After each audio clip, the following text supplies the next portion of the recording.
د فبرवरी 14مه چې په دې ورځ باندې په نړۍ کې رادیو پیدا شوله او خپل نشرات یې پیل کړل. نن د رادیو نړیواله ورځ ده. رادیو یو هغه وسیله ده چې د سیمې د حاکمانو خبري او ځینې کارونه چې په سیمه کې سوي یا نړۍ کې سوي تر ولس پورې رسوي. رادیو واقعا په زړه پورې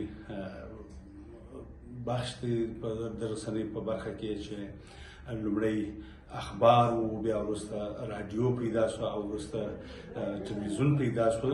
نو رادیو واقعا په زړه پورې بخش دی او دا اوس خلک تر ډیره بریده د رادیو څخه استفاده کوي، حتی په هغو هیوادونو کې چې هلته پرمختللي نه وي هغه هیوادونه هلته انټرنیټي اسانتیاوې ډېرې کمې وي، نو دوی د نړۍ څخه د رادیو په مرسته ځان خبروي.